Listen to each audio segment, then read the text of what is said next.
त्यावरती आपल्या सगळ्यांचं सहर्ष स्वागत आहे.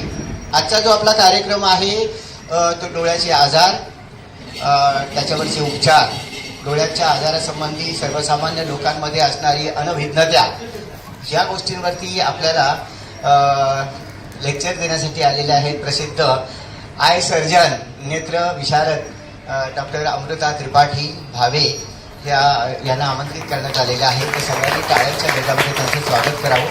मी अमृता मॅडमला विनंती करतो की त्यांनी स्टेजवरती यावं.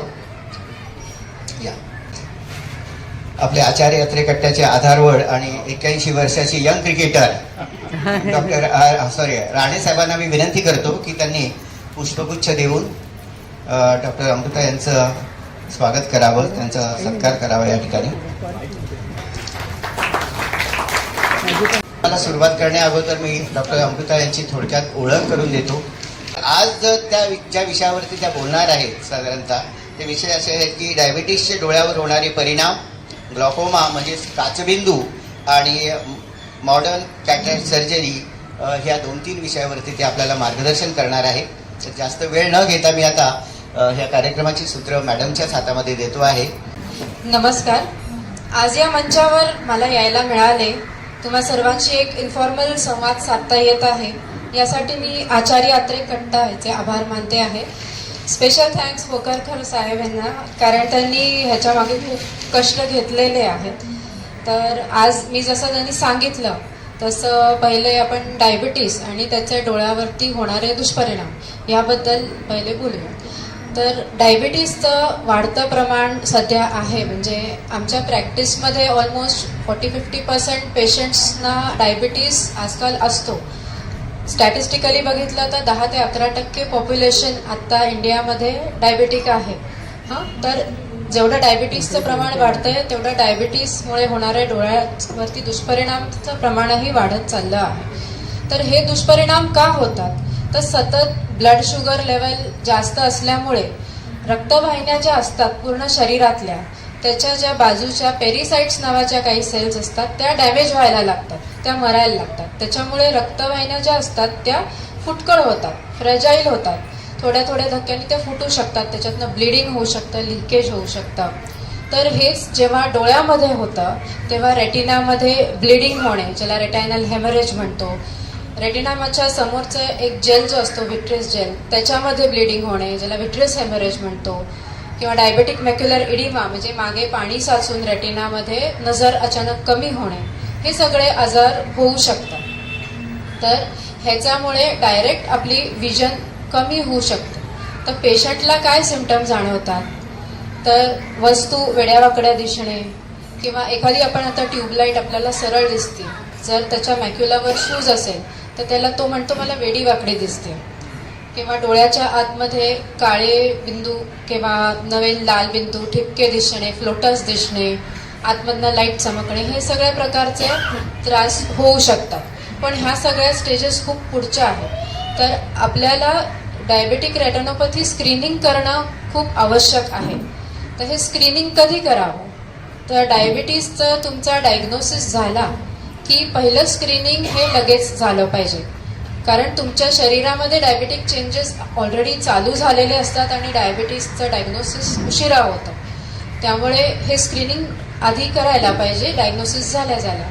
स्क्रीनिंग करताना आपण डोळ्यामध्ये हे डायलेटिंग ड्रॉप्स घालतो, म्हणजे ज्याच्याने आपलं हे जे प्युपिल जे असतं ते मोठं होतं आणि आपल्याला मागच्या पडद्याचा मोठा भाग क्लिअरली दिसू शकतो. त्याच्यामुळे सुरुवात जी होते डायबेटिक रेटिनोपॅथीची, ते छोटे छोटे हिमरेजेस होतात, छोटासा ब्लीड होतं, छोटासा एक व्हाईट डॉट दिसतो. पण त्याच्यामुळे मला कळतं की ह्यांना पुढे जाऊन त्रास होऊ शकतो. तर मी त्यांना फ्रिक्वेंटली बोलावून तपासू शकते जास्त त्रास व्हायच्या आधी. ठीक आहे. तर जर रेटिना नॉर्मल असेल तर आपण एव्हरी इयर म्हणजे वर्षातून एकदा डोळ्यात औषध टाकून तपासणी करणे गरजेचे आहे. जर डोळ्यामध्ये अर्ली चेंजेस चालू झाले असले तर एव्हरी 3 मंथ्स किंवा एव्हरी 6 मंथ्सली बोलावून हे तपासण्या करू शकतो. आणि जर चेंजेस एवढे असतील की नजर तुमची ड्रॉप झाली असेल तर मग डोळ्यामध्ये इंजेक्शन, ज्याला इंट्राव्हिट्रियल इंजेक्शन म्हणतो, किंवा लेझर थेरपी घेणे हे अनिवार्य ठरते. त्याच्याही पुढची स्टेज असते रेटिनल डिटॅचमेंट, म्हणजे डोळ्याचा मागचा पडदा खेचला जाऊन तो पूर्ण निसटून येऊ शकतो, ज्याच्यासाठी सर्जरी सोडून काही उपाय दुसरा नाही आहे.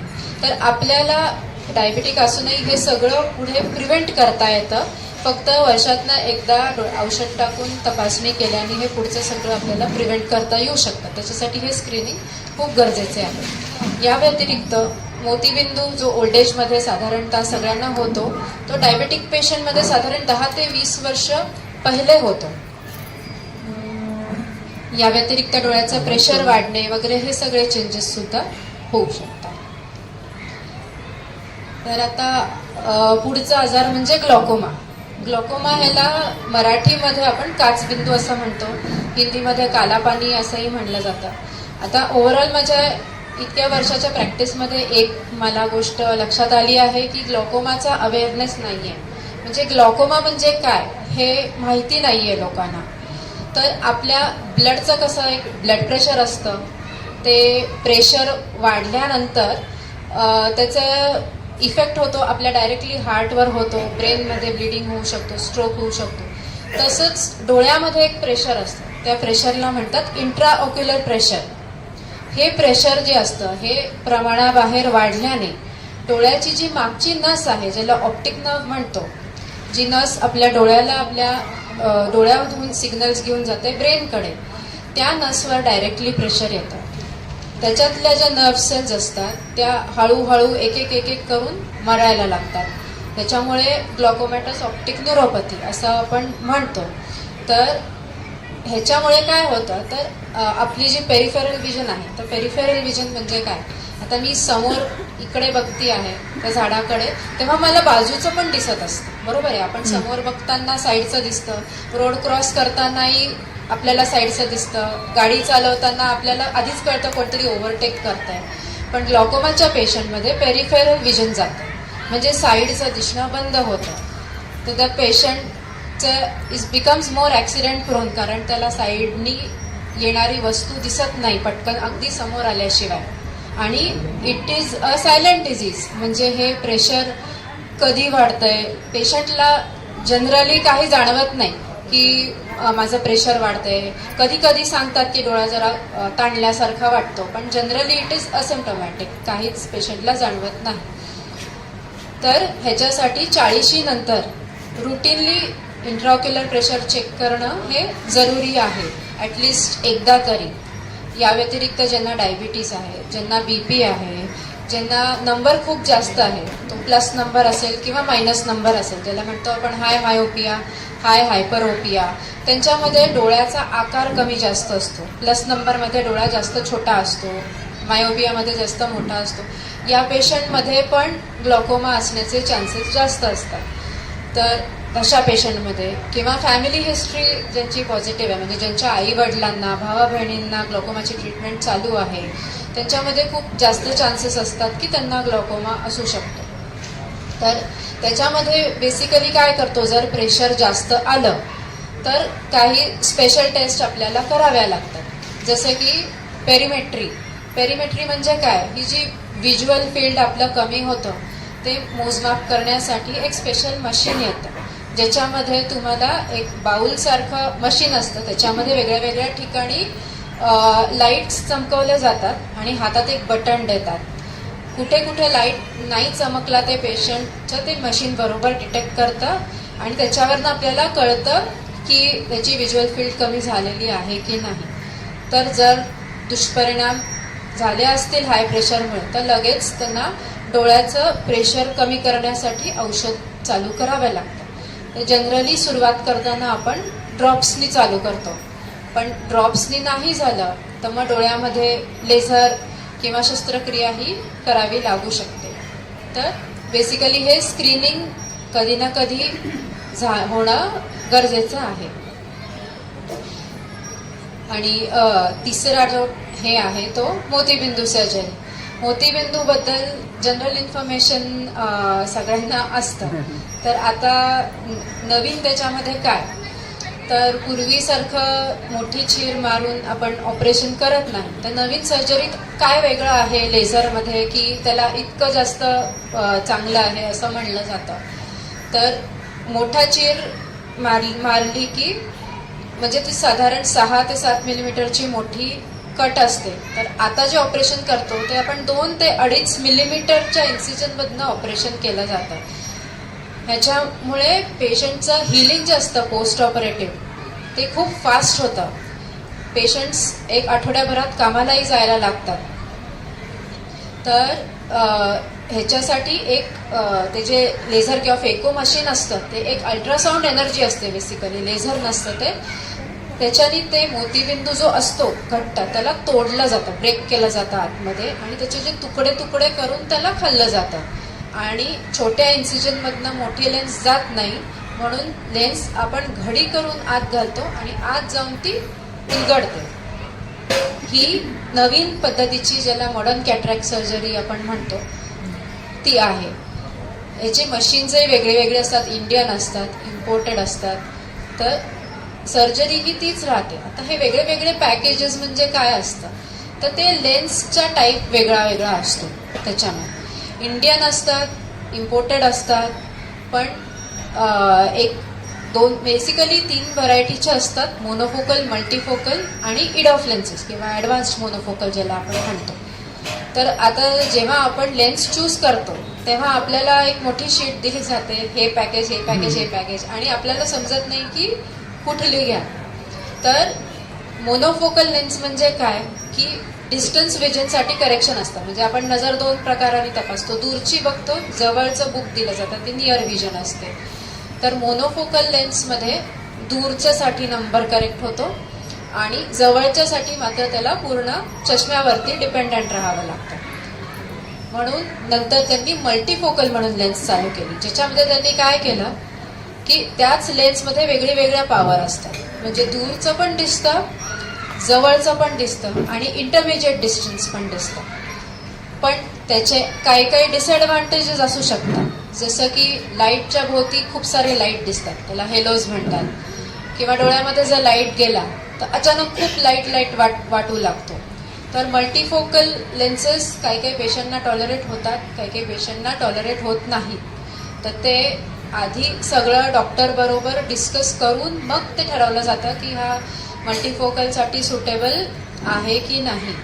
एखादं जर नाईट ड्रायव्हिंग रेग्युलरली करत असेल तर त्याला समोरनं गाडी येते त्याच्या हेडलाईटकडे बघून त्रास होऊ शकतो.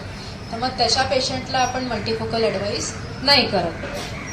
म्हणून याच्यामध्ये अजून ॲडव्हान्सेस त्यांनी आणले. त्याच्यात इडॉफ नावाची एक लेन्स आणली, ज्याच्यामध्ये त्यांनी त्या लेन्सचा शेप बदलून टाकला थोडासा. त्याच्याने दूरचं आणि इंटरमिजिएट डिस्टन्स आणि जवळचा मोठा टाईप एवढं पेशंटला क्लिअर दिसतं. बारीक टाईप जो असतो त्याच्यासाठी चष्मा लावावा लागतो. तर कुठल्याही लेन्सचा डिसिजन घ्यायच्या आधी तुमच्या डॉक्टरशी व्यवस्थित तुमच्या व्हिज्युअल रिक्वायरमेंट्स काय आहेत ते डिस्कस करूनच डिसिजन घेणं जरुरी आहे.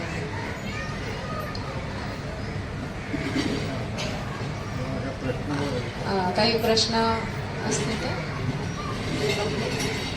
हां हां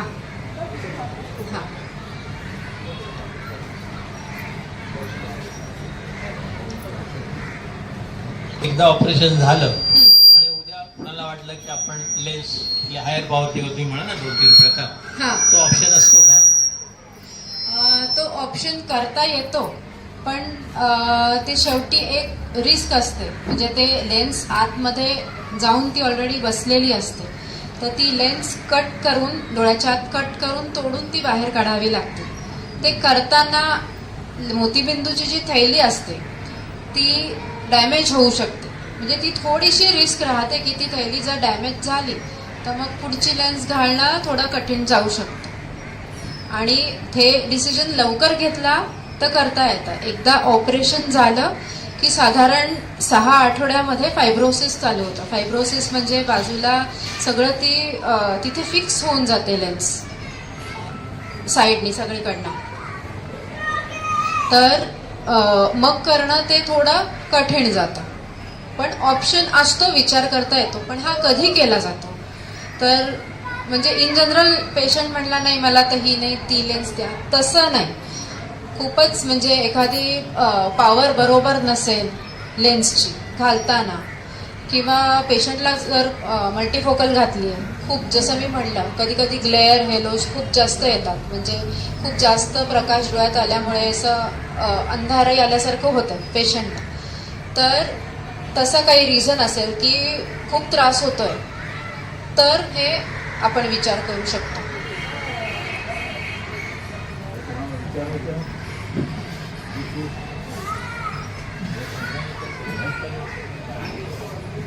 लेडीज मध्ये मी काय म्हणतो मॅडम, आता माझं कॅटरॅक्ट ऑपरेशन झालेलं आहे, त्यानंतर मी तुमच्याकडे चेकिंगला पण आलो होतो. हो. पण सतत असं वाचन वगैरे केलं ते प्रकारचं पाणी तयार होतं हां आणि ते पाणी वाहतच सुद्धा हां मग वाचता वगैरे येत नाही. हां काही वेळेला डोळे बंद करून किंवा काही न करता थांबल्यानंतर ते बरं होतं. हां हा काय फरक आहे? हां. तर एक ड्राय आय डिसीज म्हणून आहे, त्याबद्दलही मी थोडा 5 मिनिटं बोलू इच्छितो.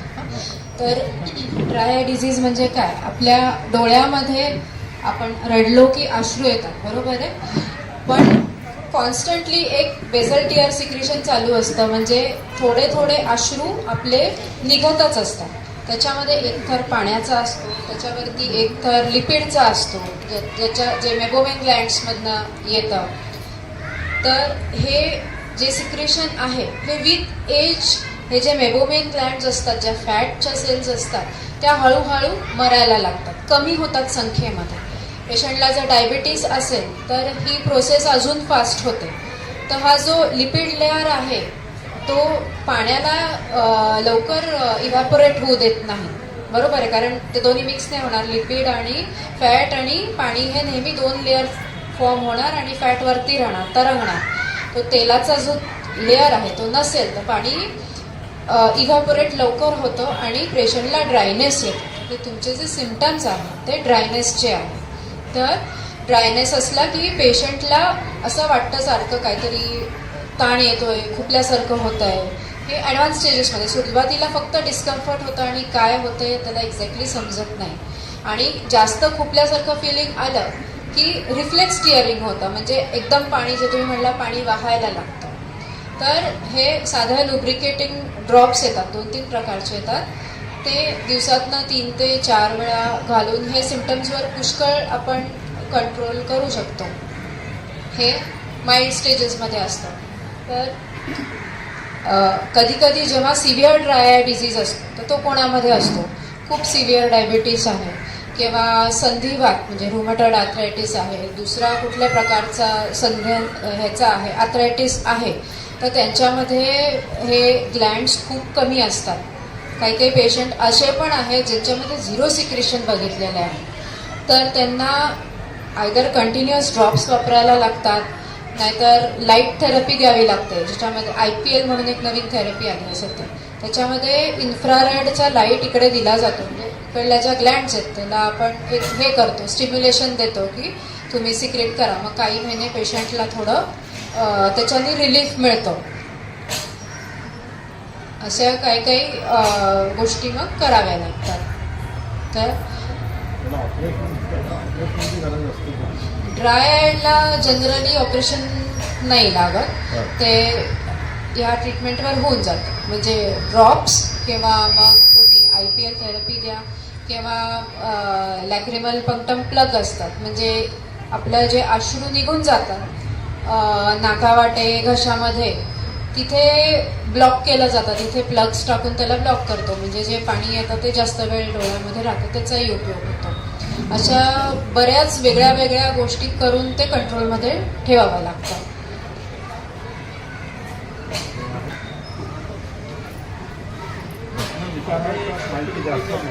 झालंय, पण आता झाले 2-3 वर्ष झाली, पण काही वेळेला असं आपल्या साईडने असा मच्छर जातो ना, तसा एक डाग फिरत असतो एकाच दुसरा असा, ते कसलं लक्षण आहे?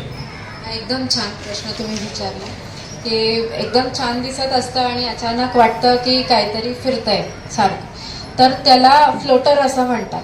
फ्लोटर म्हणजे नावाप्रमाणे ते डोळ्यामध्ये फ्लोट होत राहतात, बरोबर आहे. आपण आकाशाकडे बघतो ते असं समोरनं जातं, एका साईडला बघितलं की ते मूव्ह होतं. तर आपल्या रेटिना जो असतो मागचा पडदा, त्याच्या समोर एक विट्रियस जेल असतं. ते जेलमध्ये हे आयदर ब्लडच्या सेल्स असतात किंवा हे जे विट्रियसच्या आतले जे सेल्स असतात छोट्या छोट्या, त्या डिजेनरेट होतात म्हणजे विथ एज, आणि त्या तिथे फ्लोट करत राहतात. कधी कधी स्ट्रिंग दिसतात, कधी कधी ठिपके दिसतात, किंवा कधी कधी ते ब्लडही असू शकतं. जर कुठल्या रक्तवाहिनीला धक्का लागला असेल, त्याच्यातनं ब्लिडिंग झालं असू शकेल, तर ते हिमरेजही असू शकतं थोड्या प्रमाणामध्ये. तर त्यामुळे कधीही फ्लोटर जर दिसत असेल तर तो एकदा डोळ्यात औषध टाकून स्पेशालिस्टकडनं चेक करून घेणं जरुरी आहे. तर त्याच्यामध्ये आपण काय चेक करतो की मागच्या पडद्यामध्ये कुठे ब्लिडिंग नाही झालेलं आहे ना, कुठे मागच्या पडद्याला टेअर नाही आहे ना, म्हणजे कुठे फाटलं आहे किंवा छोटंसं होल असेल तरीही हे फ्लोटर येऊ शकतं. तर हे बघणं का महत्त्वाचं आहे? तर छोटासा टेअर किंवा होल असेल तर पुढे जाऊन तो मागचा पडदा रेटिना तिकडनं निसटू शकतो. म्हणजे ते जेलचं जे पाणी होतं ते त्या फटीतनं मागे जातं आणि त्या रेटिनाला तिकडनं उचलतं. तर त्याला आपण रेटिनल डिटॅचमेंट असं म्हणतो, ज्याच्याने अचानक नजर कमी होऊ शकते. तर टेअर किंवा होल जर दिसलं तर त्याला लेझरनी सील करावं लागतं, म्हणजे त्याच्यामध्ये पाणी जाऊन तो पडदा निसटणार नाही. तर बेसिकली जर फ्लोटर असेल तर एकदा चेक करणं जरुरी आहे. जर काही प्रॉब्लेम नाही निघाला तर मग ते इग्नोर करायचं. आणि जर अचानक फ्लोटर आले मात्र, आता एक फ्लोटर आहे, उद्या उठून मला एकदम 5, 6, 7 फ्लोटर दिसायला, मग ती वॉर्निंग साईन असते की काहीतरी गडबड आहे. मग ते निग्लेक्ट नाही करायचं, ते दाखवायला लगेच दाखवणं गरजेचं आहे. लहान मूल जन्माला वगैरे येतं तेव्हा त्यांना चांगलं दिसतं, ओके, मुलांना, पण काही वेळा एकाएकी अंधत्व येतं. त्याचं काय कारण असतं डोळ्यावर? म्हणजे Blindness. एक्झाम्पल सुरुवात काही वेळा जन्मानेच आंधळे असतात. हो, काही लोक जन्म सुरुवातीला त्यांना दिसतं आणि हळूहळू त्यांची दृष्टी कमी होत जाते. हां अशा पुष्कळ केसेस आहेत ते. हां. पण याची कारणं काय असू शकतात? ह्याची कारणं अनेक असू शकतात. म्हणजे कॉर्नियापासून रेटिनापर्यंत प्रत्येक लेअरमध्ये प्रॉब्लेम असू शकतो. तर मागच्या पडद्याच्या आजारांमध्ये ज्याला रेटिनायटिस पिगमेंटोजा म्हणून म्हणतात, तर रात अंधळेपणा जर तुम्ही ऐकला असेल तर हा एक ह्याला अजून क्युअर सापडलेला नाही आहे. त्यांना रिसर्च पुष्कळ चालू आहे. ह्याच्यामध्ये मागच्या पडद्याचे जे मेन सेल्स असतात, रॉड्स, ते हळूहळू खराब व्हायला लागतात. आणि सुरुवातीला विजन चांगली असते, मग एक 8-10 वर्षापर्यंत जसं पेरिफेरल विजनच पहिले अफेक्ट होते, म्हणजे बाजूबाजूनी दिसणं बंद होतं. हळूहळू टनेल विजन येते, म्हणजे फक्त समोरचं दिसतं, साईडचं दिसणं बंद होतं, आणि हळूहळू पूर्ण 30-40 वयापर्यंत पूर्ण ब्लाइंडनेस होतं. तर हे एक आहे रेटिनायटिस पिगमेंटोसा. किंवा जेनेटिक काही कारणं असू शकतात ज्याच्याने रेटिना पेशंटचा खराब आहे. कॅटरॅक्ट असू शकतात. कॅटरॅक्ट फक्त मोठ्या वयामध्ये नसतात, हे अगदी बालपणापासूनही कॅटरॅक्ट असू शकतात. ते डोळ्यात औषध टाकून चेक केल्यावरती मग समजतं. बेसिकली कसं असतं, मूल जेव्हा जन्माला येतं ते पहिल्या दिवसापासून ते तुमच्याकडे नीट म्हणजे गेज नसते त्याला, म्हणजे एक नजर स्थिर नसते. ती नजर स्थिर व्हायला काही आठवडे लागतात. तर ते मूल बघतंय ना, गेज करतंय ना, साधारण 3 महिन्याला ते आईकडे बघून, घरच्यांकडे बघून थोडंसं स्माईल करायला लागतं. तर हे सगळ्या गोष्टी बघणं जरुरी आहे. हे जर नाही करत आहे तर काहीतरी प्रॉब्लेम आहे, मग लगेच डोळे तपासून घेणे गरजेचं आहे.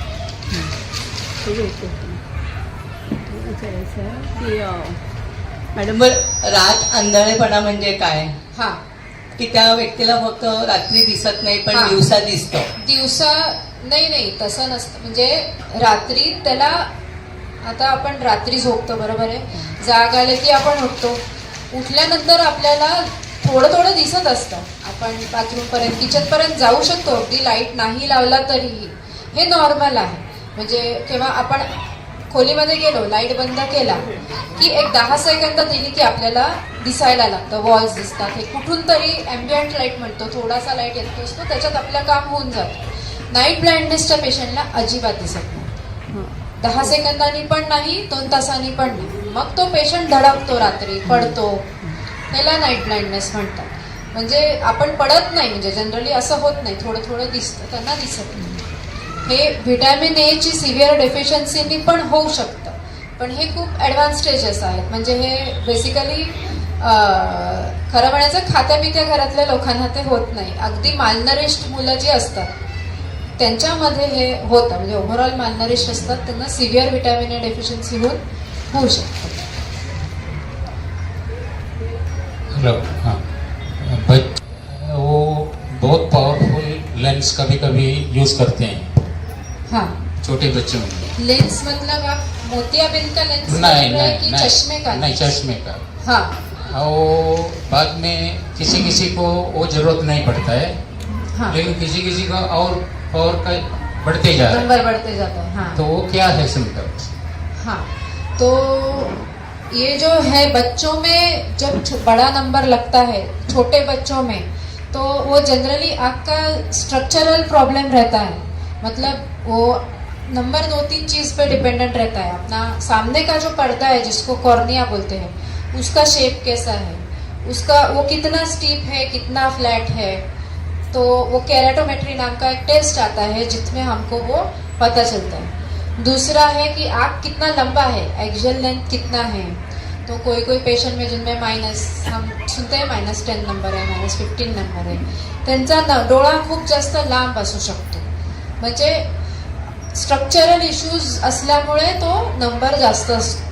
तर जेव्हा ते लांब लांब लांब होत जातो तो तसा तो नंबर वाढत वाढत वाढत जाऊ शकतो.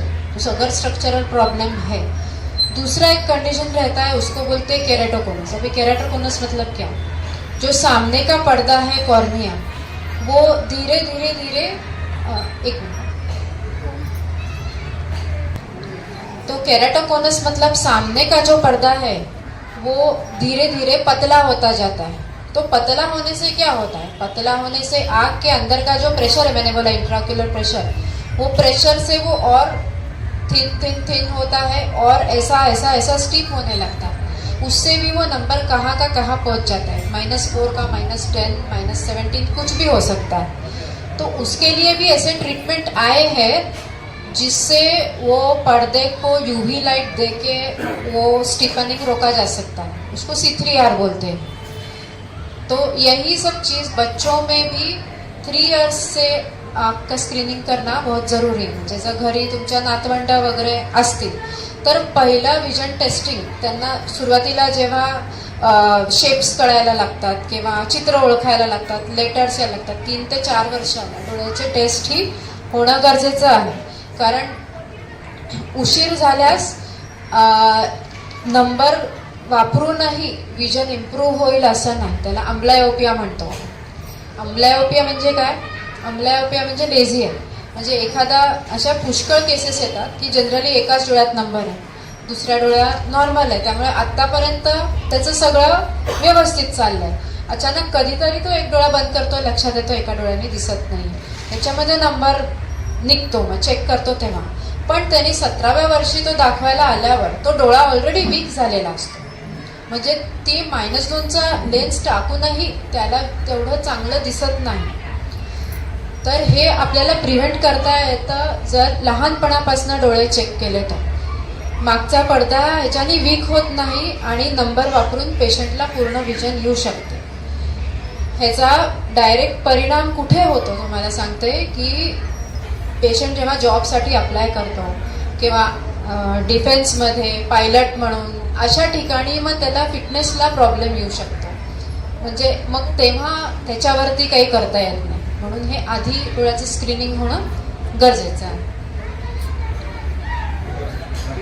मला विचारायचं आहे हां. की काहीला जन्मतात तिरळे असतात, ते ओळखायचं कसं? आणि तिरळेपणा काही वयानंतर वाढतो का? हां आणि त्याला काय उपाय आहे का नंतर तिरळे कसं? हां, तिरळेपणा म्हणजे आपल्याला ऑब्व्हियसली दिसतं की हा डोळा वाकडा करतोय. हे आहे ह्याला म्हणतो आपण मॅनिफेस्ट स्क्विंट. काही काही वेळेला काय होतं की ते मूल थकलं, खेळून थकलं की ते आपल्याला वाटतं की किंवा झोपायच्या आधी डोळे तिरळे दिसतात, बरोबर आहे. हे दिवसभर नॉर्मल असतात. तर पेशंट जेव्हा थकतो तेव्हा ते डोळे बाहेर जायला जातात, त्याला म्हणतात लेटंट स्क्विंट. तर ह्याला मेन म्हणजे डोळे तपासून घेणे गरजेचे आहे. बऱ्याच केसेसमध्ये चष्माचा नंबर वापरून तो स्क्विंटला कंट्रोलमध्ये ठेवता येतो. आणि चष्म्यानेही जर होत नसेल तर त्याच्या पुढची स्टेप आहे ऑपरेशन. डोळ्याचं ऑपरेशन करून तो डोळा सरळ करता येतो.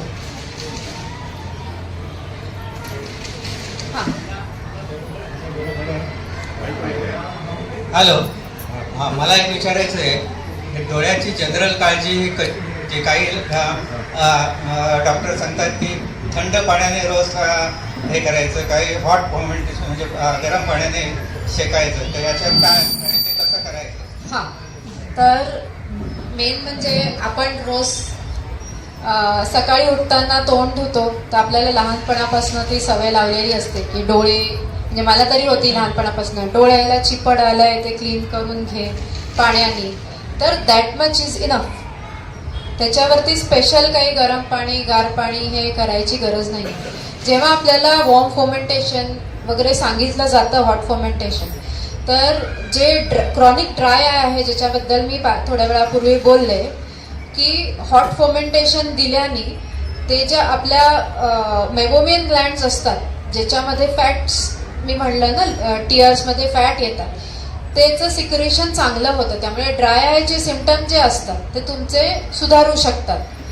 म्हणजे टिअर सिक्रेशन इम्प्रूव्ह होतं. ज्याला ड्राय आय आहे त्याला गरमचा शेक केला तर उपयोग होतो. आणि बाकी जनरल काळजी घ्यायची म्हणजे वर्षातनं एकदा डोळे तपासून घेणे, नंबर काढून घेणे, खूप कमी प्रकाशामध्ये वाचणे, फोन तासोनतास फोन बघणे, ह्या सगळ्या गोष्टी टाळणे. नमस्कार. नमस्कार. मला ना फ्लोटर्स आहेत उजव्या डोळ्यामध्ये. तर मी एक वेल नोन याच्याकडे गेलो होतो डॉक्टरकडे, आय स्पेशलिस्ट. त्यांनी सांगितलं डोंट वरी, याचं काय असं काही खास काही नाही, आपोआप हिरवळून जाते साईड 3-4 ठिकाणी असं मला दिसते ते. आणि मग आता त्याला जवळजवळ 4-1 महिने झाले. फ्लोटर पण आहे आणि मी पण आहे, याची सुधारणा झालेली नाही. तर काय होऊ शकते? तुम्हाला डायबिटीस वगैरे आहे का? नाही, डायबिटीस सगळे रिझल्ट आहेत नॉर्मल येतात आणि काही सापडत नाही, काय माहित नाही कसं काय. ते बेसिकली जसं तुम्ही म्हणलात मी पण आहे, फ्लोटर पण आहे, तर त्याच्याबरोबर राहायला शिकायचं एवढंच. त्याला 50% पॉप्युलेशनला फ्लोटर्स असतात. You just have to ignore them. कारण तुम्ही चेक करून आले आहात. तुम्ही चेक केलं नसतं तर मी म्हणलं असतं की एकदा रेटिना पूर्ण चेक करणं गरजेचं आहे. आता जर हे फ्लोटर वाढले, ते कमी होतील असंही नाही, कधी कधी तसेच राहतात जन्मभर. पण जर हे वाढले अचानक, जर तुम्ही म्हणला मला 3-4 दिसत आहेत, एकदम 10-15 दिसायला, तर मात्र लगेच जाऊन तपासणी करणं गरजेचं आहे. किंवा डोळ्याच्या आतमधनं लाईट चमकणे, ज्याला फ्लॅशेस ऑफ लाईट वगैरे म्हणतात, म्हणजे कुठेतरी आपल्या मागचा पडदा खेचला जातोय, असं काही प्रॉब्लेम असेल, पडदा आल्यासारखे वाटणे, तर मग हे सगळे इग्नोर करायचे नाही, सिम्पटम चेक करून घ्यायचं. हां, मग काही प्रश्न नाही. वर्षातून एकदा मग औषध टाकून चेक करणं काही पुरेसं आहे. डॉक्टर नमस्कार. मला एक प्रश्न विचारायचा आहे. डोळ्याचे ज्या एक्सरसाइज सांगितल्या जातात, मेडिकल प्रॅक्टिशनर या दृष्टीने तुम्ही बरोबर सांगितलं, परंतु योगामध्ये किंवा अन्य याच्यामध्ये डोळ्यांचे एक्सरसाइज सांगितले जातात, तर त्यांनी डोळ्याचा विकार दूर होतात किंवा नंबर चष्मा कमी होतो, याला का मेडिकल सायन्समध्ये काय आधार आहे का आणि आहे का? खूप चांगला प्रश्न विचारला. तर ॲक्च्युली मी पण बघत होते, काही वर्षांपूर्वी बघितलं तर न्यूजपेपरमध्ये ॲडव्हर्टाईज यायच्या, आठवत असेल तुम्हाला, की डोळ्याचे हे एक्सरसाइजेस आम्ही शिकवतो आणि 100% नंबर तुमचा चालला जाईल. तर आमच्या असोसिएशननी एक प्रयत्न केला की हे चुकीचं इन्फॉर्मेशन स्प्रेड होतं आहे, त्यावर काहीतरी ॲक्शन व्हावी. आता ॲडव्हर्टाईज तर येत नाहीत त्यांच्या, पण हा समज आणि त्यांनी हे पब्लिकली बोलणं हे चुकीचं आहे. म्हणजे एक्सरसाइजनी नंबर जातो हे चुकीचं आहे. तर हे एक्सरसाइज कोणाला सांगितले जातात? मग दुसरा प्रश्न, तर लहान मुलांमध्ये ज्यांना स्क्विंट आहे किंवा मस्क्युलर इम्बॅलन्स म्हणतो आपण, म्हणजे स्ट्रेट अवे स्क्विंट नसेल तरी आता आपल्या दोन्ही डोळ्यामध्ये एकेका डोळ्यामध्ये 6 एक्स्ट्राक्युलर मसल्स असतात जे आपला डोळा फिरवायला मदत करतात. म्हणजे आता मी इकडे बघते तर माझे दोन्ही डोळे एकदम बॅलन्समध्ये इकडे फिरतात किंवा राईटला फिरतात, लेफ्टला फिरतात. जेव्हा मी वाचायला जाते तेव्हा थोड्या प्रमाणात दोन्ही डोळे आतल्या साईडला फिरतात. हे सगळं खूप फाईनली बॅलन्स्ड असतं आपला डोळा, मसल, नर्व्स आणि ब्रेन ह्याच्यामध्ये. तर ह्याचा मस्क्युलर इम्बॅलन्स जेव्हा असतो त्यांना डोळ्याचे एक्सरसाइजेस शिकवले जातात, ज्याच्यामध्ये पेन्सिल पुशअप्स असतात, म्हणजे जवळ बघा, दूर बघा, फोकस करा. कशासाठी? तर त्या मसल्सना स्टेबिलाइज करायसाठी, एकमेकांबरोबर काम कसं करायचं हे ट्रेन करायसाठी. पण आता एक नंबर जाणे किंवा ओल्ड एजमध्ये आपण शरीराचे एक्सरसाइजेस करतो तसं डोळ्याचे एक्सरसाइजेस करून त्रास जातो असं नाही. त्याच्याने काही हार्म नाही आहे, डोळ्याचं इकडे तिकडे फिरवलं त्याच्याने नुकसान काही नाही होणार, तेही नाही.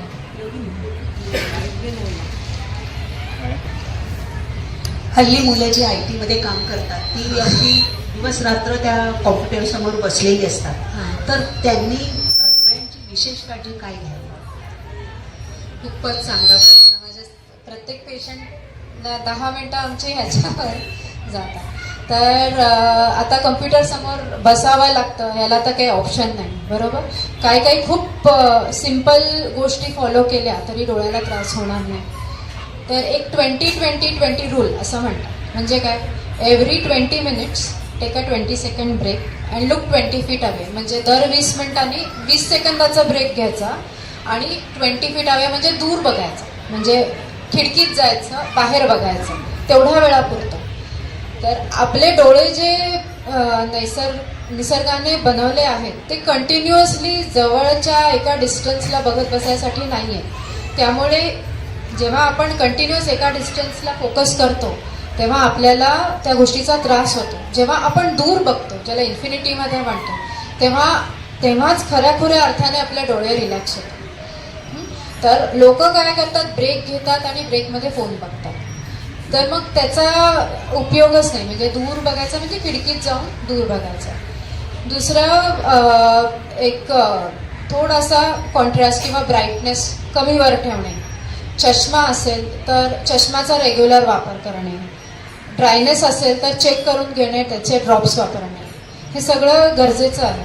आणि मध्ये मला एका माझ्याच पेशंटनी IT मध्ये त्यांनी सांगितलं की काही असे ॲप्स आहेत लॅपटॉपमध्ये ते घातले जातात आणि तुमचा तेवढा वेळ झाला की तुमचं स्क्रीन फ्रीज होतं. मग तुम्ही तिकडनं निघून गेलात की मग तो स्क्रीन चालू होतो. म्हणजे ते काही जर कंपनीजनी ते चालू केलं तर त्याचाही उपयोग होऊ शकतो. या व्यतिरिक्त पेशंटचं पोस्चर म्हणजे बेडवर बसून करणे, ह्या सगळ्यांनी मानेचे आजार हे सगळेही होऊ शकते. तर नेहमी टेबलपाशी बसून, चेअरवर बसून थोडा 20-30 डिग्रीज असा अँगल पाहिजे, असा वर नाही पाहिजे कम्प्युटर, डोळ्याच्या लेवलच्या थोडा खाली पाहिजे. हे आयडियल पोस्चरसाठी पण चांगलं आहे आणि डोळ्यासाठी पण चांगलं आहे.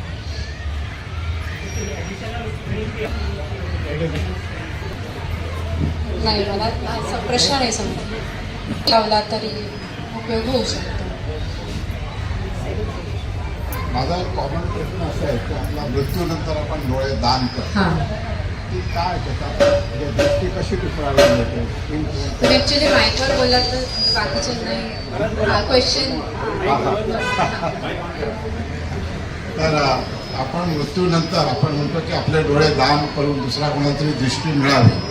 त्या बाबतीत आम्हाला विशेष काही माहिती नाही, कसं घडतं. हो. आणि ते असं केलं तर फायदेशीर आहे का? त्याला खरोखर दृष्टी मिळू शकते का? आणि ते किती how long it can last?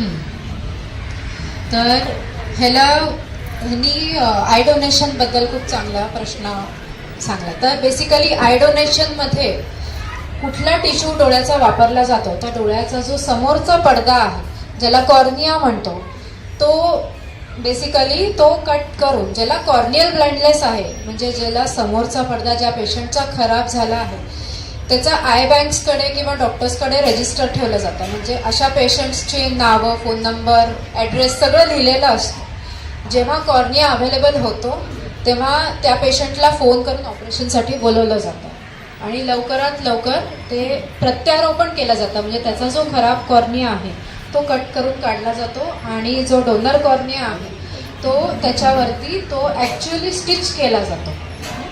तर ह्याचा पेशंटला खूप फायदा होतो. एखाद्याला जर पूर्ण म्हणजे तुम्ही बघितलं असेल पूर्ण पांढरा पडलेला डोळा आहे तर दॅट इज कॉर्नियल ब्लाइंडनेस. ज्याला काहीच दिसत नाही त्याला जरी समोरच्या या खुर्च्या चेहरे दिसायला लागले, अगदी फाईन प्रिंट नाही वाचता आलं तरी चालेल, पण त्याला एक वर्किंग व्हिजन मिळतं. म्हणजे तो इंडिपेंडंट होऊ शकतो, आपलं वावरू शकतो, आपली कामं स्वतः करू शकतो. हेही त्या पेशंटसाठी खूप मोठं असतं. त्यामुळे कधीही ऑर्गन डोनेशन, आय डोनेशन ह्याच्यापासून कधी मागे फिरू नये, जरूर सगळ्यांनी करावं. त्याच्या प्रोसिजर म्हणलं तर काही आय बँक्समध्ये फॉर्म्स येतात की ते लिहून घेतात तुमच्याकडनं तुम्हाला डोनेशन आहे का. पण त्याच्यापेक्षाही महत्त्वाचं आहे की तुमचे जे फॅमिली आहे त्यांना सांगून ठेवणं की मला आय डोनेशन करायचं आहे. कारण ती त्यांची जबाबदारी असते. ती आय बँकला फोन करून इन्फॉर्म करायचं की तुम्ही येऊन कॉर्निया रिट्रीव्ह करून जा. म्हणजे असेही केसेस होतात की पेशंटनी फॉर्म साईन केलेला आहे करायचंय म्हणून, पण मुलांनी जर नाही म्हणलं तर मग कॉर्निया डोनेशन नाही होऊ शकत. मेन इज तुमच्या घरच्यांनी इनिशिएटिव्ह घेणं जरुरी आहे. तर घरीही येऊन ते लोक कॉर्निया घेऊन जातात. रात्री 2 वाजता 3 वाजता कधीही येतात. त्यांना फक्त एक जे डिक्लेरेशन ऑफ डेथ असतं जीपीचं ते लागतं आणि ते एक ब्लड सॅम्पलही घेतात. तर ते असेल तर ते लगेच कॉर्निया घेऊन जातात. आणि हे अजून एक म्हणजे आता ऑर्गन डोनेशन पुष्कळ इंडियामध्ये पिकअप झालेलं आहे. हार्टचं आहे, पार्शल लंग ट्रान्सप्लांट असतात, लिव्हर ट्रान्सप्लांट असतात. One of the most successful transplant is corneal transplant. कॉर्नियामध्ये रक्तवाहिन्या नसतात, अवॅस्क्युलर स्ट्रक्चर म्हणतो आपण. जिथे रक्तवाहिन्या खूप असतात त्या ग्राफ्टचा रिजेक्शन रेट खूप जास्त असतो. तर कॉर्नियामध्ये ब्लड वेसल्स नसल्यामुळे त्याचा ॲक्सेप्टन्स खूप चांगला असतो. म्हणजे the chance that the transplant will succeed हा पुष्कळ जास्त असतो. साईज ऑफ कॉर्निया सारखाच असतो का? कॉर्नियाचा साईज 10 ते 11 मिलीमीटरच्या मध्ये साधारण सगळ्याचा कॉर्नियल साईज असतो. आणि जेव्हा ऑपरेशन केलं जातं तेव्हा तो मेजर केला जातो आपल्याला किती घेरायचं आहे. त्याप्रमाणे सायझिंग करूनच ते त्याप्रमाणे त्याला शेप केलं जातं आणि मग सर्जरी केली जाते. आणि दुसरी गोष्ट अजून एक असं लोकांना वाटतं की आय डोनेशन केल्यानंतर मग विद्रूप दिसेल का, म्हणजे लोक येतात भेटायला, खराब दिसेल. तर 2 प्रकारांनी बेसिकली होतं. काही आय बँक्समध्ये ते फक्त कॉर्निया कट करून नेतात, काही आय बँक्समध्ये पूर्ण आयबॉल काढून नेतात. पण तो नंतर आतमध्ये कापूस वगैरे घालून ते ब्लिडिंग स्टॉप करून ते आयलिड्सना स्टिच केलं जातं. तुम्हाला बाहेरनं कळणारही नाही की पेशंटनी आय डोनेशन केलेलं आहे. म्हणजे ते त्यांची जबाबदारी आहे, ते व्यवस्थित करून देतात. Doctor, diabetic patients are not supposed to, or they are not permitted to give donation. नाही, असं काहीच नाही आहे. नाही देऊ शकतात. कोणामध्ये कॉन्ट्राइंडिकेटेड आहे म्हणजे कॅन्सर पेशंट असतील किंवा काही इन्फेक्शस आजार असतील तर तो कॉर्निया आपण दुसऱ्यामध्ये इन्फेक्शननी काही झाली असेल, TB असेल, दुसरा काही आजार असेल तर ते कॉर्निया आपण दुसऱ्याला नाही लावू शकत.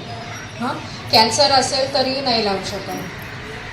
किंवा ॲक्सिडेंट केस असेल तर ते पोलीसचं क्लिअरन्स झाल्यानंतर करतात. पण डायबिटीस हे कॉन्ट्राइंडिकेशन नाही. आणि जरीही तो अजून एक गोष्ट म्हणजे तुमचं डोनेशन कधी वेस्ट जात नाही. जरीही तो कॉर्निया दुसऱ्या पेशंटला नाही वापरता आला तरी तो मेडिकल कॉलेजमध्ये रिसर्चसाठी वापरला जातो. म्हणजे कुठे ना कुठे त्याचा उपयोग होतो. स्टॅटिस्टिक अवेलेबल आहे का? ते फाईंड करायला असेल तर तो ऑपरेट होऊ शकतो का? हां, तर ग्लॉकोमा असेल तर ऑपरेशनच्या आधीच त्याचा इलाज होऊ शकतो. ऑपरेशनपर्यंत खूप कमी % लोक जातात. मोस्ट ऑफ द ग्लॉकोमास जे आहेत ते आय ड्रॉप्सनी मॅनेज करता येतात. आय ड्रॉप्सही आता खूप चांगले निघाले आहेत.